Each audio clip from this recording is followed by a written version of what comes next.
Okay, folks, here we are. This is the Pinnacle class destroyer by Triptych. To start off, I have to say, even though it doesn't look anything like a conventional battleship, and it is very minimalist in its above deck blocks, it still feels like a warship to me. It sort of feels like a more futuristic version, or possibly, as one person called it, it looks like a spaceship. Like if these were, you know, laser-based weaponry or something instead of cram cannons, it would definitely fit that bill quite well.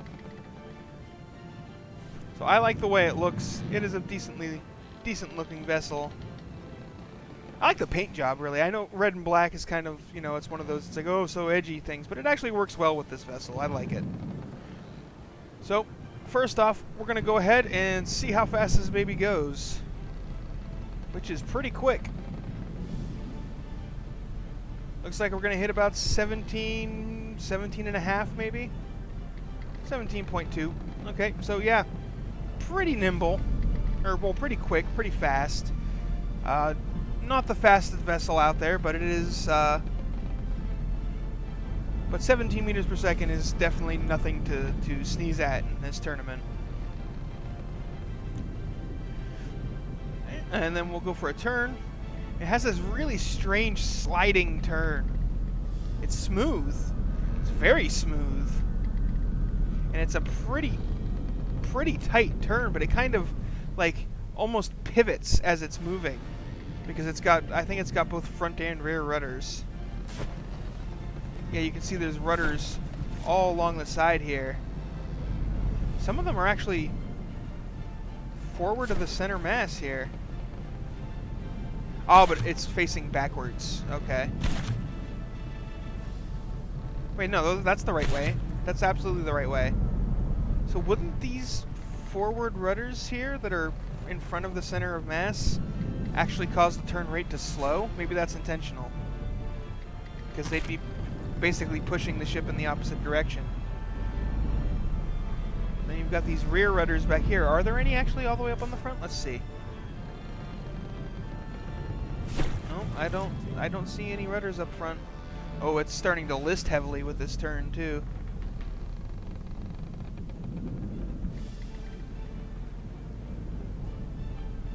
Yeah, it's got a pretty sharp turn. Fairly quick, pretty nimble. All around I would definitely call this a pretty good, as far as the entire maneuverability department, above average. It's definitely pretty good in there. As I repeat the same thing over and over again. Ramble, ramble, ramble, ramble, ramble. Okay, let's go ahead and take a look at the armor scheme next. This thing can take quite a bit of punishment. It's like it's able to dodge a lot of shells to begin with, and then when it doesn't, it can take a lot of hits, and it looks like it is, like the bow up here is just solid blocks. There's not any air. You got stone and wood with metal lining the outside. That's really heavily armored for a bow. Normally you see those just empty to save resources. And then it looks like this is actually, even though it looks like there's space here, it's because I'm in the exploded view. If I close that, there's actually metal all the way up against to the edge of the turret well. Does it do that on the side too? Yep, more wood. It's got wood lining the inside with stone, and then metal on the outside.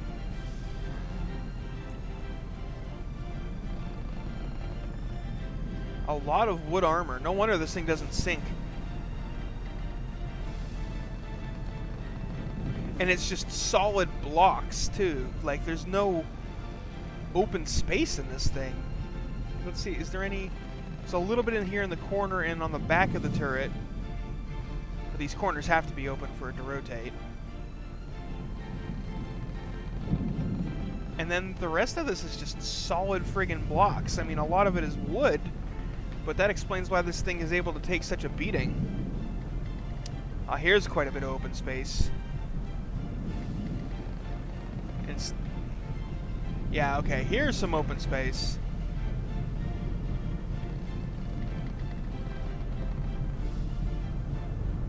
Got these material boxes, which don't actually do anything, because I'm using the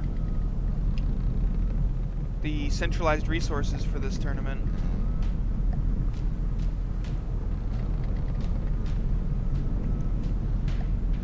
The air pump. And yeah, like, these are probably the... Oh, these are these guns in here. Okay, so what's the armor like on this part? Oh, no wonder there's open space, because this is the widest part of the ship. So it's still got metal, stone, stone, stone, stone, metal, more wood, and then it's just solid all the way across. This is basically the deck armor, okay? So the deck armor is... Wow, really thick. Holy crap. Like, if you don't count these blocks up here, which they do count as armor, but let's just do like right here. It's from right here. So it's 1, 2, 3 meters thick at a minimum. So maybe 4 and even 5 meters thick deck armor in some places.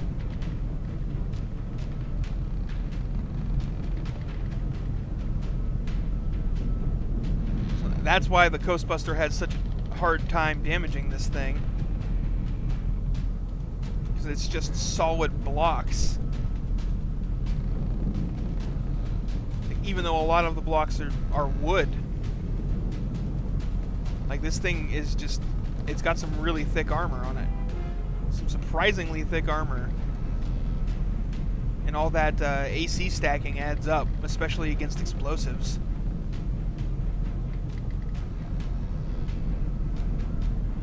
It's like let's see, let's just pick a spot right here. So you've got a wood, a metal, a stone, wait, no, that was, yeah, okay. So it's wood, metal, stone. It isn't a stone beam. Okay. Unless it's this block back here. Yeah, okay, it's that block back there, stone. Okay, let's try this again from right here. So metal, metal, wood, wood. Okay. So yeah, this metal deck here, I don't know the exact number, but it probably is somewhere 19, 20, 21 armor class. And against explosives, that basically means you're reducing the damage to a 20th. Uh-oh, about to run into land. I see it.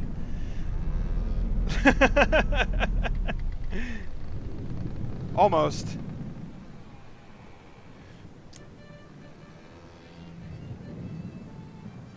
So, like, explosives only do about a 20th of their damage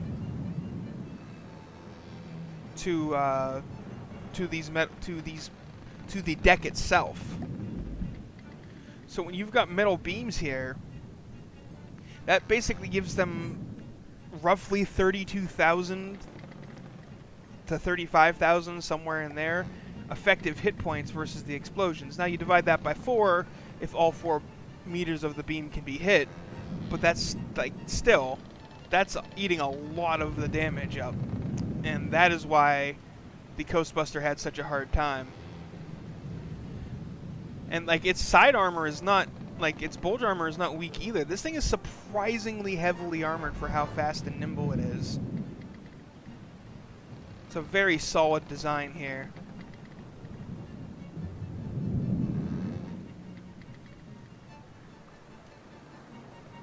Yeah, I think all these guns are identical except for the single-barreled ones. And they might even be... No, they're actually bigger. The dual-barrel ones are smaller. The bigger single-barreled ones are pure kinetic. That's interesting.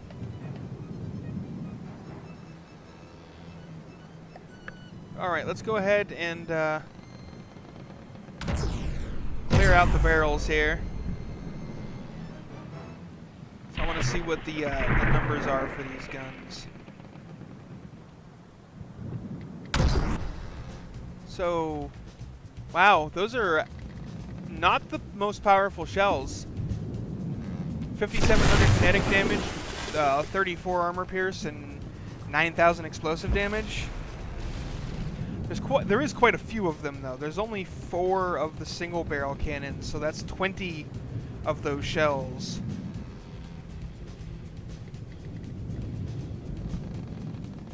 So I'm not gonna pull off these kinetic ones because I mean it's just a kinetic gun and well let me see something. I'll do one thing here. You switch to number 1. Clear out the barrel. Let's see what its kinetic damage and armor piercing and stuff is when it fires.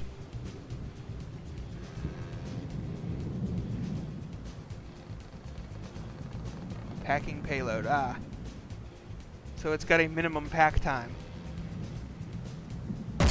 There it goes. Still only 9,500 kinetic with 91 armor pierce, so that will bust some things, but it won't do terribly a lot. Like, the reason you would want something like this would be to get through like heavy armor blocks, and while it's got the armor pierce to not have its damage reduced, 9,500 damage, it's like that'll get through a heavy armor, but yeah. So it's not all that impressive a gun, really.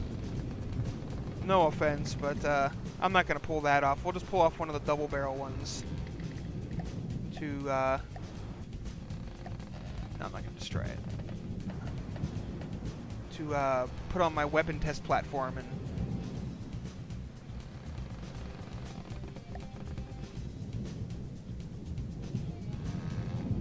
take a look at.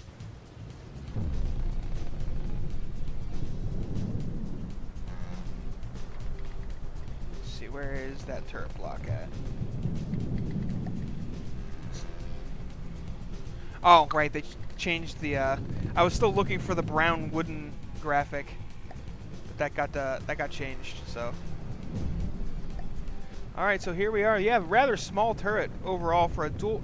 It's a dual barrel turret that's only, looks like a 7x7. 1, 2, 3, 4, 5, 6, 7. Yep. 7x7 dual barrel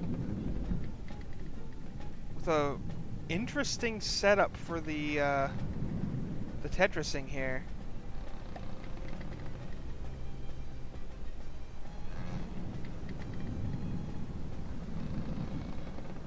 I'm wondering how this is actually divided.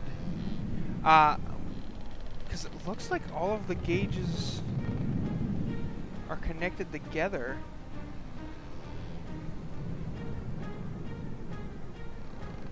They are pretty much identical guns. They look like this.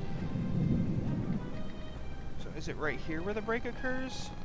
Yep, it's right here. There's a space right here. And I'm assuming right. Or is that space not supposed to be there? I wonder. No, because with that space there, like, this is one solid gauge snake all the way around. Ah, there's not a space here either. Okay, so there's the symmetry. And that's how the gauge snake is separated into 2 separate guns. Okay, interesting. Yeah, this looks like this ammo has 4 on it. This one has 4 on it. Yeah, this thing is definitely focused on the fire rate. Yeah, I didn't notice that before. This is a 1553mm shell with a 10.27 second reload. That's pretty dang fast.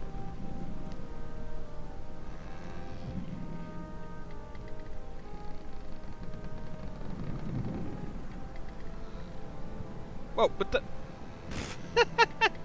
the pinnacle is just kind of sailing away in the distance there. But alright, alright. So very heavily focused on fire rate, and that's why the numbers aren't very big on this gun. Let's go ahead and clear out the barrels. I'll take a shot at my little dummy target here. We'll see what it does. Yeah, those didn't even manage to pierce. Stop repairing it. They didn't even pierce the outer layer here. I wonder if they've even got a fusing box, or if they just detonate on contact. Let's see. No, that does not have any fusing. 0% of the shell is taken up by fuses. So these are just, they're basically contact high explosives. I have to wonder why he even has hardener pellets in here then.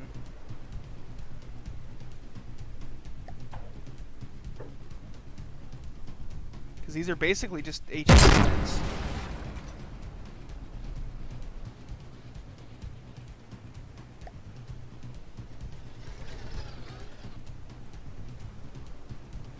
You know what, I want to check something on the Pinnacle real quick.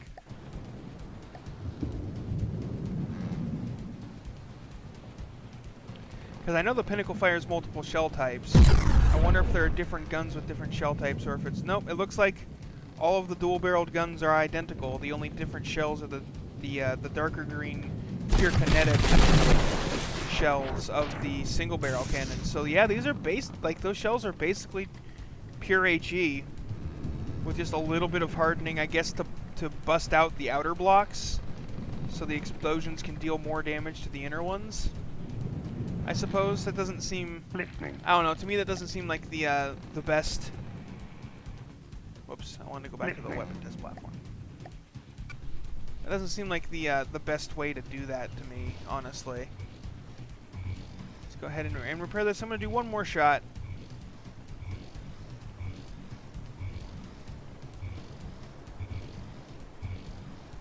Okay. Go ahead and clear out the barrels. Do one more shot, but I expect it'll be the same result, where it'll blow out the outer layer of sloped, but not do anything to the. I mean, these are arranged, you know, like for good against high explosive, but the fact that those shells hit the outer sloped blocks, and that soaks all of the kinetic damage, and then the explosion, like, this armor is actually kind of perfect for the way this gun is set up. It's really good against pure high explosive. But I mean, it's just not a very impressive amount of damage. There are 20 of them, but compared to the speed, maneuverability, and armor of the Pinnacle here, I would definitely have to say the guns are the weakest aspect.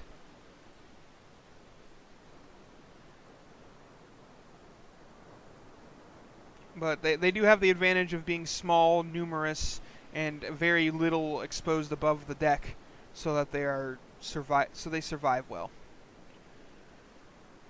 So anyway, that's going to be it for this episode, folks. Down in the comments, go ahead and upvote the comment that says to induct this ship into the Hall of Beauty if you think it deserves a spot there. If you don't, upvote the comment that says, you know, don't do it. You know, it's same drill as always, and hopefully this time I'll actually remember to put the comments down as soon as the video is up. Thanks for watching. I hope you enjoyed, and I'll see you on the battlefield.